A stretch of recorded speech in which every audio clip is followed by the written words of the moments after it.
the Tate stores in South London to look at a painting by Richard Dadd, the Fairy Fellow's Masterstroke. When it arrived here in the 1960s, Dadd was still an almost entirely unknown name.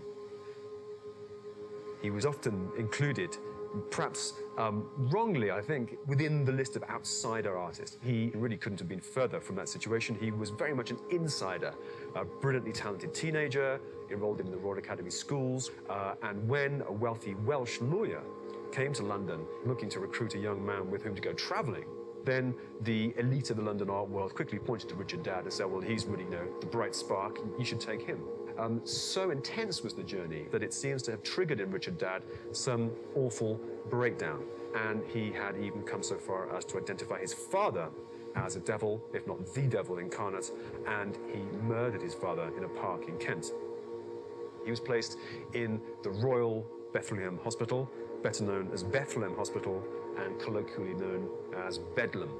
A place of intense claustrophobia, minimal sensual stimulation, and where, nevertheless, or perhaps for that very reason, he felt motivated to make these extraordinary works into which, one can't help feeling, he imaginatively displaced himself as a kind of escape from the conditions in which he was held. The main figure is the fella himself, who looks a little bit perhaps like Richard Dadd, raising an axe with which he is about to split this hazelnut to make a new carriage for the Queen of the Fairies, Queen Mab, who is barely visible there. He holds what is in effect the silhouette or outline of an axe. Richard Dadd never painted that part of the picture. So that might explain why so many people sitting around him think it worthwhile hanging around to see if he's actually going to be able to do it or not. There are two ladies' maids, dwarves, two rustic lovers, two gallant gentlemen, figures over here. And last of all is this little elfin figure here, in between the legs, the famously shapely legs, of the ladies' maids. And Dadd explains to us that he's crouched there surreptitiously to be able to peep up the skirts of the ladies' maids.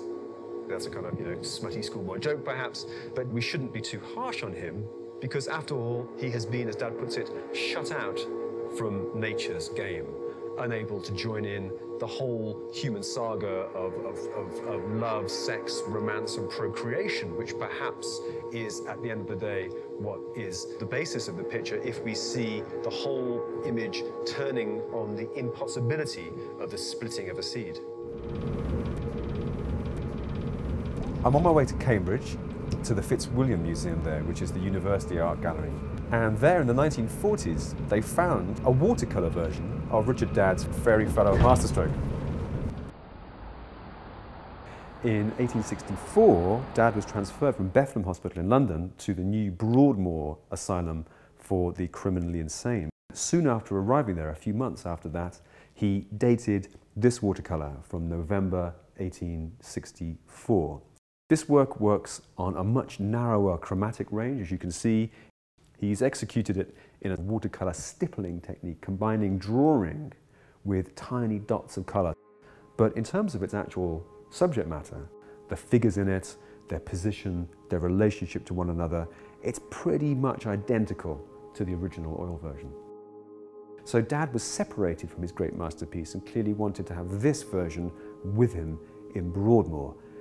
And the fact that he bothered to reproduce the whole thing all over again, presumably for his own satisfaction, can only reinforce our sense of the importance, in some way, of the fairy fella to him.